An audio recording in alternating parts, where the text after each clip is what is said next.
ቤተሰብ እንደምናችሁ ከእግዚአብሔር ቃል አንድ ክፍል እናንብና አብረን እንጸልያለን። ክብር ለኢየሱስ ይሁን። ዮሐንስ ወንጌል ምዕራፍ 9 ላይ የጌታ ቃል በኢየሱስ ስም አነባለሁ። እንዲህ ይላል።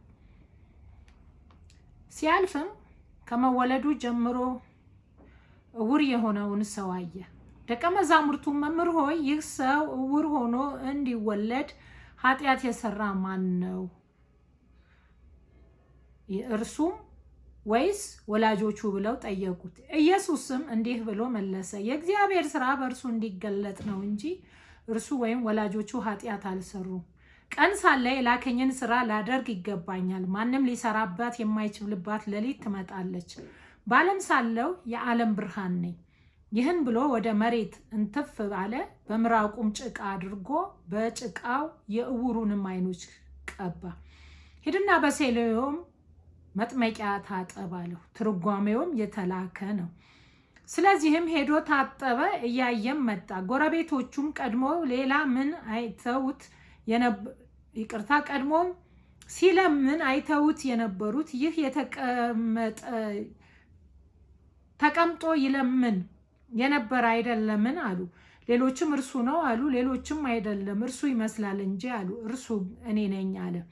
ታዲያ ዓይኖችህ እንዴት ተከፈቱ አሉት። እርሱ መልሶ ኢየሱስ የሚባል ሰው ጭቃ አድርጎ ዓይኖቼን ቀባና ወደ ሴሌሆም መጥመቂያ ሄደ ታጠብ አለኝ። ሄጄ ታጥቤም አየሁ አለ። ያ ሰው ወዴት ነው አሉት። አላውቅም አለ። በፊት እውር የነበረው ሰው ወደ ፈሪሳውያንም ወሰዱት። ኢየሱስም ጭቃ አድርጎ ዓይኖቹንም የከፈተበት ቀን ሰንበት ነበረ። ስለዚህ ፈሪሳውያንም ደግሞ እንዴት እንዳየ እንደገና ጠየቁት። እርሱም ጭቃ በዓይኖቼ አኖረ፣ ታጠብኩም አያለሁም አላቸው። ከፈሪሳውያንም አንዳንዶቹ ይህ ሰው ሰንበት አያከብርም፣ ከእግዚአብሔር አይደለም አሉ። ሌሎቹ ግን ኃጢአተኛ ሰው እንዲህ ያለውን ምልክቶች ሊያደርግ እንዴት ይችላል አሉ። በመካከላቸውም መለያየት ሆነ። ከዚያም የተነሳ እውሩ አንተ ዓይኖችህ ስለከፈተ ስለ እርሱ ምን ትላለህ? ደግሞም አሉት። እርሱም ነቢይ ነው አለ። አይሁድም የዚህን ያየውን ወላጆች እስኪጠሩ ድረስ እውር እንደነበረ እንዳየም ስለ እርሱም አላመኑም። እነርሱም እናንተ እውር ሆኖ ተወለደ የምትሉ ልጃችሁ ይህ ነውን? ታዲያ አሁን እንዴት ያያል ብለው ጠየቋቸው። ወላጆቹም መልሰው ይህ ልጃችን እንደሆነ እውርም ሆኖ እንደተወለደ እናውቃለን። ዳሩ ግን አሁን እንዴት እንዳየ አናውቅም፣ ወይም ዓይኖቹ ማን እንደከፈተ እኛ አናውቅም። ጠይቁት፣ እርሱ ሙሉ ሰው ነው፣ እርሱ ስለ ራሱ ይናገራል አሉ። ወላጆቹም አይሁድንም ስለፈሩ ይህን አሉ፣ እርሱ ክርስቶስ ነው ብሎ የሚመሰክር ቢኖር ከምኵራብ እንዲያወጡት አይሁድ ከዚህ በፊት ተስማምተው ነበረ። ስለዚህ ወላጆቹ ሙሉ ሰው ነው ጠይቁት አሉ። ስለዚህ እውር የነበረውንም ሰው ሁለተኛ ጠየቁት። እግዚአብሔር አክብር፣ ይህ ሰው ኃጢአተኛ መሆኑን እኛ እናውቃለን አሉት። እርሱም መልሶ ኃጢአተኛ መሆኑን አላውቅም፣ እውር እንደነበርኩ አሁን እንዳየሁ ይህን እንደሆነ ነገርኩ አውቃለሁ አለ። ደግሞ ምን አደረገልህ? እንዴትስ ዓይኖችህ ከፈተ አሉት። እርሱም መልሶ አስቀድሜ ነግሬያችኋለሁ፣ አልሰማችሁኝም። ስለምን ዳግመኛ ልትሰሙ ትወዳላችሁ? እናንተ ደግሞ ደቀ መዛሙርቱ ለመሆን ትወዳላችሁ አላቸው። ተሳድበው አንተ የእርሱ ደቀ መዛሙርት ነህ፣ እኛ ግን የሙሴ ደቀ መዛሙርት ነን። እግዚአብሔር ሙሴን እንደተናገረው እኛ እናውቃለን፣ ይህ ሰው ግን ከወዴት እንደሆነ አናውቅም አሉት። ሰውየውም መለሰ እንዲህም አላቸው፣ ከወዴት እንደሆነ እናንተ አላወቃችሁትም። ይህ ድንቅ ነገር ነው። ዳሩ ግን ዓይኖቼ ከፈተ። እግዚአብሔር የሚፈራ ፍቃድንም የሚያደርግ ቢኖር ያንን እግዚአብሔር ይሰማል እንጂ ኃጢአተኞችን እንደማይሰማ እናውቃለን። እውር ሆኖ የተወለደውን ዓይኖች ማንም እንደከፈተ ዓለም ከተፈጠረ ጀምሮ አልተሰማም። ይህ ሰው ከእግዚአብሔር ባይሆን ምን ሊያደርግ ባልቻለም ነበር። መልሰው አንተ ሁለተኛ በኃጢአት ተወለደ፣ አንተ እኛን ታስተምረናለህን አሉት። ወደ ውጭ ማወጡት። ኢየሱስም ወደ ውጭ እንዳወጡት ሰማ። ሊያገናኘውም አንተ በእግዚአብሔር ልጅ ታምናለህ አለው። እርሱ መልሶ ጌታ ሆይ በእርሱ አምን ዘንድ ማን ነው አለ። ኢየሱስም አይተኸዋልና ከአንተም ጋራ የሚናገረው እርሱ ነው አለው። እርሱ ጌታ ሆይ አምናለሁ አለ። ሰገደለትም። ኢየሱስ የሰማዩን እንዳየ የሚያዩም እንዳይታወሩ እኔ ወደዚህ ዓለም ለፍርድ መጣሁ አለ። ከፈሪሳውያንም ከእርሱ ጋር የነበሩት ይህ ሰምተው እኛ ደግሞ ዕውሮች ነን አሉ። ኢየሱስ አላቸው፣ ዕውሮችስ ብትሆኑ ኃጢአት ባልሆነባችሁ ነበር። አሁን ግን እናያለን ትላላችሁ፣ ኃጢአታችሁ ይኖራል አላቸው እያለ እግዚአብሔር ቃል ይቀጥላል። የሚገርም ነው። በዚህ ክፍል ላይ ይህ አይነ ስውር ልጅ ሲወለድ ጀምሮ አይነ ስውር ነው። መንገድ ዳር ቁጭ ብሎ ይለምናል። አንድ ቀን ግን በመንገድ ዳር ከደቀ መዛሙርቱ ጋር ኢየሱስ ሲያልፍ ደቀ መዛሙርቶቹ ከዛ በፊት ያውቁታል ማለት ነው ልጁ። ምክንያቱም ከእናቱ ሆድ ጀምሮ አይነ ስውር እንደሆነ ባንዴ ሊያውቁ አይችሉም። ቀድሞም ይህን እውቀት ነበራቸው ማለት ነው። እና ለኢየሱስ አንድ ጥያቄ ጠየቁት። ጌታ ሆይ ይህ ልጅ አይነ ስውር የሆነው በቤተሰቦቹ ኃጢአት ነው ወይስ በራሱ አሉት። ኢየሱስም በቤተሰቡም ኃጢአት በራሱም ኃጢአት አይደለም፣ በሱ የእግዚአብሔር ክብር ይገለጽ ዘንድ ይሄ ሆኗል አላቸውና ወደ መሬት እንትፍ አለ፣ በምራቁ ጭቃን አቦካ፣ አይኑን ቀባው። ከዛ ሂድ በሴሎም መጥመቂያ ታጠብ ብሎ ሸኘው። ትርጓሜውም የተላከ ይላል። ላከው ማለት ነው። ወደ ሴሎም መጥመቂያ ሄዶ እንዲታጠብ ሄደ። ታጥቦ ሲመጣ ግን እያየ መጣ። በዚህ ጊዜ አይነ ስውር ሆኖ ሲለምን ያውቁት የነበረው ፈሪሳውያን ወይም የሃይማኖት አባቶች የልጅ አይኑ እንዳየ ሰሙ። ኢየሱስ ደግሞ አይኑ እንዲያ ያደረገበት ቀን ሰንበት ነበር። ስለዚህ ኢየሱስን ለመክሰስ ትልቅ ምክንያት አገኙ። የሙሴን ሕግ የሚሽር ሰንበትን የማያከብር በሰንበት የሚፈውስ ይሄ ከአጋንንት እንጂ ከእግዚአብሔር አይደለም የሚል ድምዳሜ ላይ ደረሱ። ከዛ ይሄን አይነ ስውር ያዙትና አንተ አይንክ እንዴት ሊያይ ቻልክ? ትናንት እንደዚህ አልነበርክም እንዴ ብለው ሲጠይቁት አዎ ነበርኩ፣ ግን ዛሬ ተፈወስኩ። ማን ሊፈውስህ ቻለ? አንድ ሰው ምራቁ መሬት ላይ ተፍቶ ጭቃን አብክቶ አይኔን ቀባኝ፣ ሂድ በሰሊሆም ታጠብ አለኝ። ስመለስ ግን እያየሁ መጣ። ሌሎቹ ደግሞ በፍጹም እሱ አይደለም እሱ ስለሚመስል ነው እንጂ አሉ። ሌሎቹ እሱ ነው አሉ። በመጨረሻ ሲከራከሩ ያ ልጅ እኔ ነኝ እንዴት ልታይ ቻልክ? አንድ ሰው ምራቁን ትብ ብሎ በጭቃ አብክቶ አይኔን ቀባኝ፣ በሰሊሆም ታጥበህ ና አለኝ። ስለዚህ አየሁ። ያ ሰው ወዴት ነው? እሱን አላውቅም። ከዛ ወደ ቤተሰቦቹ ሄዱ። ቤተሰቦቹ ይሄ ልጃችሁ ነው አሏቸው። አዎ ልጃችን ነው። ታዲያ አይነ ስውር አልነበረም ወይ? እንዴት አየ? እንዴት እንዳየ አናውቅም። ሲወለድ ጀምሮ አይነ ስውር እንደነበረ ግን እናውቃለን። ልጃችን ራሱ ነው እኮ። እንዴት ሊያይ ቻለ? እሱ ሙሉ ሰው ነው፣ ጠይቁት። ሃሌሉያ! ሙሉ ሰው ማድረግ የሚችል የሰራዊት ጌታ እግዚአብሔር ይባረክ። ትናንት ማየት አይችልም ነበረ፣ ሙሉ ሰው አልነበረም። አካል ጉዳተኛ ነው፣ ለማኝ ነው፣ በጎዳና ተቀምጦ ይለምን ነበር። ዛሬ ወላጆቹ ግን እሱ እንደሆነ ኢየሱስ እንዳበራለትም እኮ ያውቃሉ። ግን የአይሁድን ሕግ ስለሚፈሩ አይሁድ ማንም ክርስቶስ የተከተለ ቢኖር ከመኩራብ እንደሚያወጡት ቃለ መሐላ አድርገው ስለነበረ ወላጆቹ ከመኩራባቸው እንዳይወጡ ፈርተው ማን እንደፈወሰው አናውቅም። ስለዚህ ኢየሱስን ለመያዝ ትልቅ ሰበብ አገኙ ማለት ነው። ድጋሚ ልጁን ሙሉ ሰው ነው ወላጆቹ ይጠየቅ ስላሉ እንደገና ሲጠይቁት ለምን ታደክሙኛላችሁ? ለመሆኑ የእሱ ደቀ መዛሙርት መሆን ትፈልጋላችሁን አላቸው።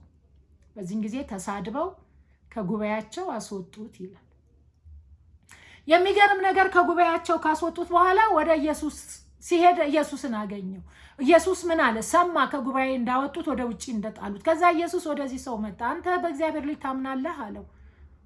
ማን እንደሆነ የታውቃለሁ፣ እንዴት አምናለሁ ሲለው ይሄው ካንተ ጋር የሚያወራ ነው አለው። ከዛ ሰገደለት። በኢየሱስ እንዳመነ እግዚአብሔር ቃል ይነግረናል። ፈሪሳውያን ግን የሚገርመው ነገር የልጁ አይን መከፈት፣ የልጁ ሙሉ ሰው መሆን በፍጹም አላስደሰታቸው። ምክንያቱም የሃይማኖት ክብራቸው ተነክቷል፣ ስልጣናቸው ተነክቷል። እነሱ ብቻ በዛ አገር ላይ አለቅነትና ስልጣናት ስለነበራቸው ኢየሱስ ክርስቶስ የእግዚአብሔር ክብር የተገለጠ ታምራት ያደርግ ስለነበረ ክብራቸው ቀነሰ፣ ክብራቸው ተነካ ማለት ነው። ከዚህ የተነሳ በጣም ስለተበሳጩ ኢየሱስን ለማጥፋት ፈለጉ። ህዝቡንም ለማሸፈት ብዙ ሞከሩ። ምክንያቱም ሰዎች የዚህ ሰው አይን መከፈት አይተው መገረምን አግኝቷቸዋል። ታምራት ሆኗል በዚህ ሰው ህይወት። ወገኖቼ እግዚአብሔር በህይወታችን ታምራት ሲያደርግ፣ በህይወታችን ድንቅ ነገር ሲያደርግ የመጀመሪያ ማጥላላት የሚፈልጉ በዙሪያችን ያሉ ሰዎች ናቸው።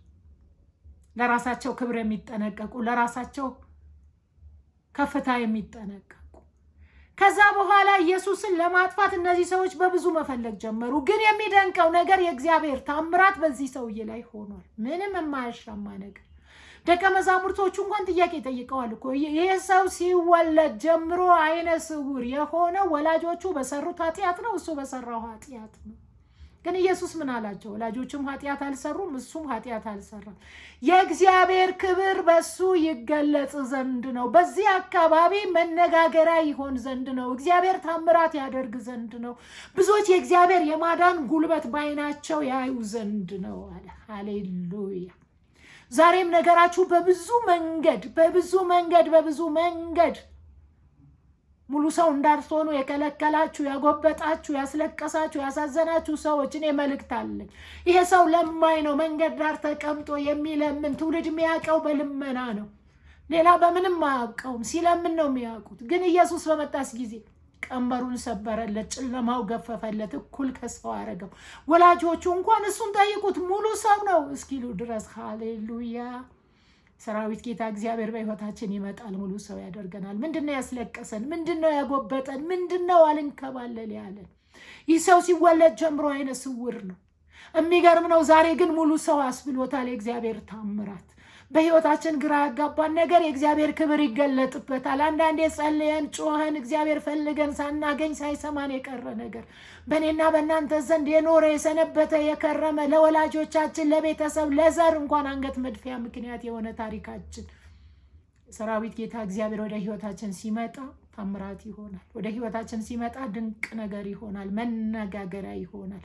የእግዚአብሔር ክብር በህይወታችን ይገለጣል። ሃሌሉያ። ትውልድ እግዚአብሔር ከኔና ከናንተ ጋር እንዳለ ያውቃል። ሰፈር መንደርኛ የተከተልነው ጌታ ማን እንደሆነ ማውራት ይጀምራል። ወደዱም ጠሉም በጥላቻም ቢሆን እኮ እዛ አካባቢ ኢየሱስ አይንን እንደሚያበራ እያወሩ ነው። ስለ ሃይማኖታቸው ቅናት ቢዛቸውም፣ ስለ ስልጣናቸው ቅናት ቢዛቸውም የተደረገው ነገር ግን ሊሸፍኑት አልቻሉም፣ ሊደብቁት አልቻሉም። ምክንያቱም አይንን ያህል ነገር በርቷል። ይሄ ሰውዬ የሰውነቱ ሁሉ ብርሃን ነው የተከፈተለት። ስለዚህ ሰው ምን ትላለህ ሲሉት እሱ ነቢይ ነው አላቸው። ሃሌሉያ። ስለ እግዚአብሔር አፋችን ሞልተን የምናወራበት ነገር ሳናፍር ሳንሸማቀቅ የእግዚአብሔር ክብር በህይወታችን ይገለጣል። ታምራት በመንደራችን ይሆናል። ለብዙ ዘመን ያስለቀሰን ነገር፣ ለብዙ ዘመን ያጎበጠን ነገር፣ ለብዙ ዘመን ዋጋ ያስከፈለን ነገር፣ ከሰው በታች ያደረገን ነገር ኢየሱስ ወደ እኔና ወደ እናንተ ቤት ሲመጣ ሙሉ ሰው ያደርገናል። ክብር ለኢየሱስ ይሁን። ቀንበራችን ይሰበራል፣ ጨለማችን ይገፈፋል፣ ታሪካችን ይቀየራል። እሷ ሙሉ ሰው ናት፣ እሱ ሙሉ ሰው ነው ወደሚለው መንደር እግዚአብሔር ያመጣናል። ሃሌሉያ። የተበላሸው ነገራችን ውበት ቅርጽ ይሰጠዋል። የተዘጋው በራችን ይከፍታል። የሞተው ነገራችን ኢየሱስ በህይወት ያኖረዋል። ለማኝ እኮ ነው። ከሰው ተራ የወጣ ከባለንጀሮቹ እኩል የማይጫወት ከባለንጀሮቹ እኩል ትምህርት ቤት የማይሄድ ከባለንጀሮቹ እኩል ሊያደርገው የተገባው በእድሜ የማያደርግ በመንገድ ዳር ተቀምጦ የሚለምን ግን የእግዚአብሔር ክብር በህይወቱ ሲመጣ ሙሉ ሰው ያደረገው ታምራት የተደረገለት ድንቅ የሆነለት የሰውነቱ ሁሉ ብርሃን የተመለሰለት። ስለዚህ ኢየሱስ እንዲህ አለ፣ እኔ የዓለም ብርሃን ነኝ። ሃሌሉያ። ስለዚህ የላከኝን በብርሃን ጨርስ ዘንድ ይገባኛል። ነገ ሌላ ቀን ነው። ዛሬ ስራዬን መፈጸም አለብኛል። ጌታ በህይወታችን ሊያደርግ ያለው ቀኑ ሳይጨልም ይፈጽመዋል። በጊዜ በሰዓቱ ያከናውነዋል። አይኖቻችን ተከፍተው የእግዚአብሔር የማዳንን ጉልበት እናያለን። የእግዚአብሔር ታምራት እናያለን። የእግዚአብሔር ምሕረት እኛ ብቻ አይደለንም፣ በዙሪያችን ያሉ ያያሉ፣ በአካባቢያችን ያሉ ያያሉ። ብዙ ዘመን ያሸማቀቁን፣ ብዙ ዘመን አንገት ያስደፉን፣ ብዙ ዘመን እንድናዝን እንድንቆዝም ያደረጉን የሰራዊት ጌታ እግዚአብሔር ወደ ቤታችን፣ ወደ መንደራችን፣ ወደ ህይወታችን፣ ወደ ጎዳናችን ሲመጣ ብርሃን ይሆናል። ጨለማው ይገረሰሳል፣ መከራው ይወድቃል፣ ሐዘኑ ይርቃል፣ ረሃብ ቸነፈሩ ያበቃል፣ ጦርነቱ ወሬው ይሻራል። እግዚአብሔር ወደ ህይወታችን ይመጣል። እግዚአብሔር ወደ ምድራችን ይመጣል። እግዚአብሔር ወደ ትውልዳችን ይመጣል። በዚህ አይቀጥልም ምንም ነገር። መከራም ያልፋል፣ ሐዘን ያልፋል፣ ችግር ያልፋል፣ ድሎትም ያልፋል፣ ምቾትም ያልፋል፣ ሰላምም ያልፋል። ሁሉም ያልፋል። ሁሉም ጊዜ ጉዳይ ነው። ጊዜው ጠብቆ ሁሉም ያልፋል። ወገኖቼ የዓይነ ስውርነቱ ዘመን እንዳለፈ የመከራም ዘመን ያልፋል፣ የእንባ ዘመን ያልፋል፣ የችግር ዘመን ያልፋል። ለምን? ኢየሱስ ወደ መንደራችን ይመጣል። ኢየሱስ ወደ ኢትዮጵያ ምድር ይመጣል። የምድሪቷ ጦርነት፣ የምድሪቷ የኢኮኖሚ ውድቀት፣ የምድሪቷ ሐዘን፣ የምድሪቷ መከራ ሰራዊት ጌታ እግዚአብሔር ያሳልፈዋል።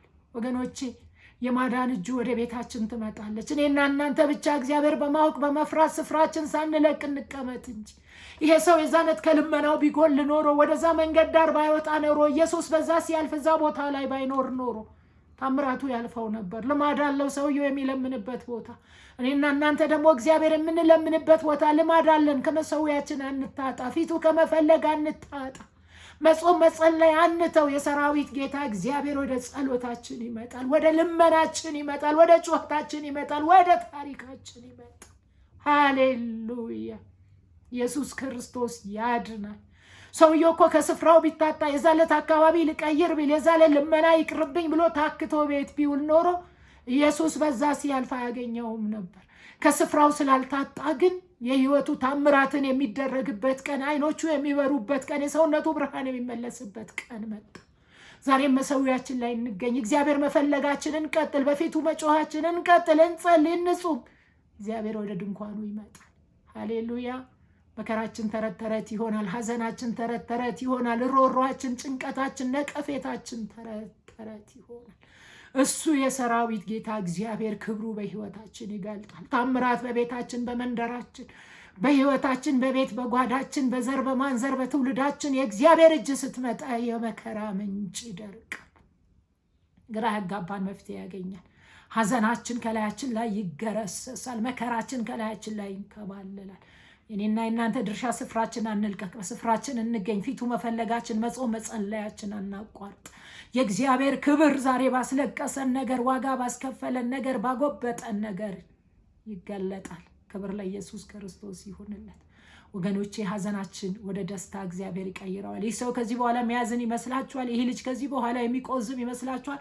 እንኳን እሱ ወላጆቹ እንኳን በሱ ምክንያት አንገት አይደፉም። እንግዲህ ደቀ መዛሙርቶች እንኳን ወላጆቹ በሰሩት ኃጢአት ነው ወይስ እሱ ያሉ ሌላው ምን ይላል ብላችሁ አስቡ። ከኢየሱስ ጋር የሚውሉ ሰዎች እንኳን እንዲህ ካሉት መንደርተኛው ሰፈርተኛው ምን እያለ ነበር? ስለዚህ ቤተሰብ ምን እያለ ነበረ? ስለዚህ ልጅ እግዚአብሔር የማዳን ጉልበት ወደ ሰፈር ወደ መንደር ሲመጣ ግን ታሪክ ተገለበጠ።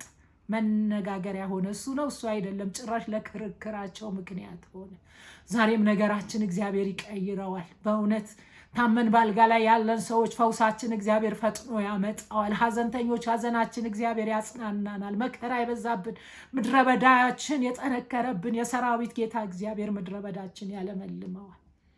እግዚአብሔር መገኘት ወደ ህይወታችን ይመጣል። ሸክም ከላያችን ላይ ይራገፋል። መከራ ከቤት ከጓዳችን ይወድቃል። ሐዘን ከድንኳናችን ይርቃል።